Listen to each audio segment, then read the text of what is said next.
זה גם ראשי תיבות, אם תרצו, של המילים בעברית, בינה עסקית. חשבתם על זה? ובכן, השוק הזה נחשב היום לשוק הצומח ביותר בענף הטכנולוגיה העילית בעולם, ומערכות BI מסייעות לצמיחה של חברות ושל ארגונים. כדי לשמוע מה זה בינה עסקית, איך זה קשור למחשוב ולטכנולוגיה, ואיך כל העסק עובד, זימנו אל האולפן את אסף בר, מנכ"ל חברת איטרניטי, שעוסקת במתן פתרונות בתחום הבינה העסקית. שלום לך, אסף, באולפן שלנו בתל אביב. נכון, ערב טוב נפתלי, שלום לך ולמאזינים. מה זה בינה עסקית? האמת היא שבדרכי לאולפן חשבתי ככה, איך אני מעביר את המסר של מה זה בינה עסקית, וחשבתי דווקא ללכת לכיוון של העסק הפרטי שלנו, שכולנו מכירים, שהוא המשפחה שלנו, משק הבית.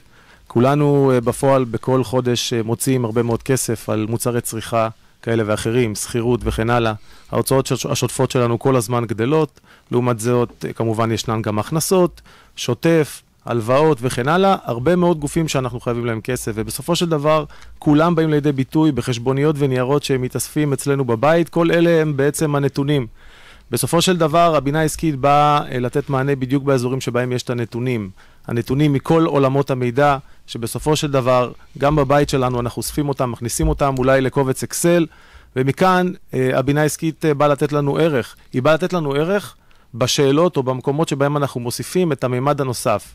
של מה החזון שלנו, איפה המשפחה רוצה להיות בעוד 3 שנים מהיום, האם יש חגיגת בר מצווה לילד וכן הלאה וצריך להתארגן עם כסף, ופה בעצם המקום שבו העסקים הגדולים, הגופים הגדולים בישראל ובעולם, בנקים, חברות ביטוח וכן הלאה, עושים ערך בנתונים כדי לענות על שאלות עתידיות. שם בעצם באה הבינה העסקית לתת ערך.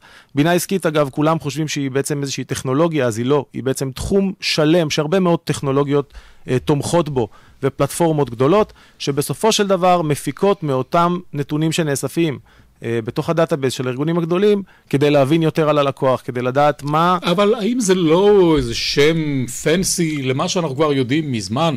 הרי כבר שנים ארוכות אנחנו אוספים מידע בארגונים, זורם מידע בארגונים, אפילו אותו אקסל שהזכרת, טבלאות אקסס, ועוד כל מיני תוכנות ותיקות מאוד שאוספות את הנתונים, עושות גרפים, אפילו בבית אפשר לעשות גרפים ואתה יודע, פאי צ'ארטס וכאלה דברים. מה מיוחד בבינה העסקית היום? שאלה מצוינת, האמת היא שנכון, כבר הרבה מאוד שנים מפיקים מידע, או לצורך העניין דוחות מהנתונים שכבר ישנם בארגון. בסופו של דבר הערך המוסף של בינה עסקית הוא היכולת לצפות את מה שבעצם יגיע.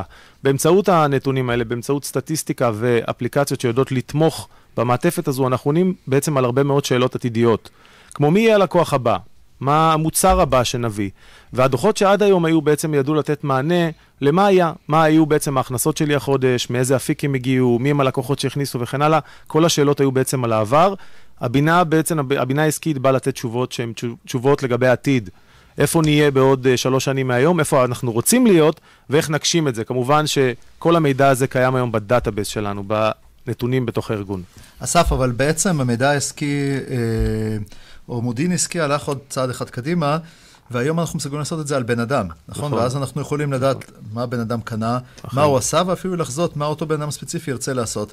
איך זה מסתדר, אתה יודע, עם כל נושא הפרטיות, ומה יודעים עלינו, או בעצם ארגונים, אם מוסיפים מספיק אינפורמציה, יודעים עלינו דברים שאנחנו נעשה, שאנחנו אפילו לא יודעים שאנחנו הולכים לעשות. ואני מוסיף עוד משהו, או מאיר לפני שאתה עונה, שאתה אומר הבן אדם, הסופרמרקט שאני קונה בו, עם כרטיס האשראי שאני מעביר, הוא יודע בדיוק מה קניתי במשך כל ההיסטוריה שלי. וגם מה אתה הולך כנראה לקרוא, וגם אתה לא יודע. אכן, אתם צודקים לחלוטין, חברות האשראי כמובן מחזיקות מידע עצום עלינו כאזרחים, ואני אקח אתכם צעד אחד קדימה, כי אסור להם בעצם לחשוף את המידע הזה עם המשווקים הגדולים. בסופו של דבר, הפתרון הוא כרטיסי מועדון. איך בעצם אותם גופים מייצרים לעצמם בסיס נתונים כל כך רחב עלינו, שיודע מה הם הרגלי הצריכה שלנו, כשאנחנו מגיעים לקופה, איזה מבצע להתאים לנו, וכן הלאה, כל זה באמצעות כרטיסי המועדון שממש מתחקים אחר הרגלי הצריכה שלנו ועל מה שאנחנו עושים בעצם ביום יום.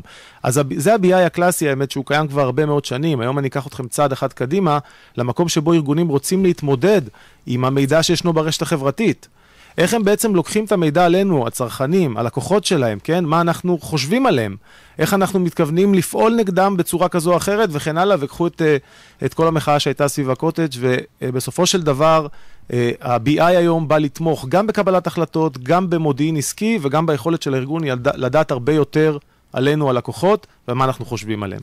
אז אלו כלים, בבקשה. אני יכול לעשות את מחקר כזה גם על המתחרים שלי?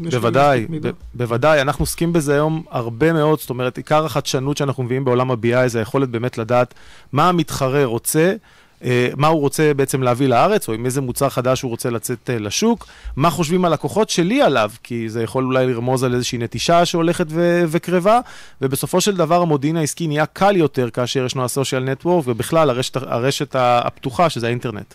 עכשיו, אילו כלים משמשים לכריית המידע הזה, להשגת המידע האינטליגנטי על אודות העסק שלנו או על עסקים של אחרים?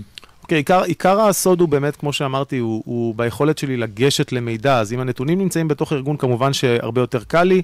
היום ישנם הרבה מאוד מנועים מאוד מאוד חזקים, שחלקם שאתם מכירים של מייקרוסופט וטראק ואחרים, שיודעים לשבת באמת מחוץ לארגון, לגשת לאתרים שישנם באינטרנט, לאסוף את המידע שהוא מידע לא מובנה, כי בסופו של דבר ברשת ישנם הרבה מאוד תמונות והרבה מאוד פוסטים וכן הלאה, לאסוף אותם, למצוא את ההקשר באמצעות טקסונומיה וטכנולוגיות נוספות, ולהביא את זה פנימה לתוך הארגון. האתגר הגדול הוא באמת לחבר את זה למידע שישנו בתוך הארגון, כי אם לקוח שלי או אדם כלשהו שכתב בדף הפייסבוק שלו, שמוצר כזה או אחר פגע בו, זה משהו שאני רוצה לדעת, ואני רוצה לדעת גם שזה לקוח שלי, וגם אם הוא אינו לקוח שלי. אז בסופו של דבר, הטכנולוגיות התומכות הן רבות ומגוונות, ואני חושב שככל שינקוף הזמן, יעשו בהם יותר ויותר שימוש כדי לדעת יותר. אסף בר, נושא מרתק. מאוד. הזמן שלנו כמובן קצר, ואנחנו לא יכולים לעמוד בו,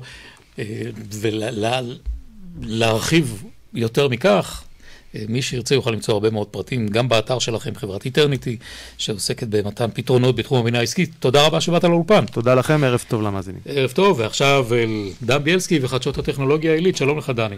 שלום, ערב טוב.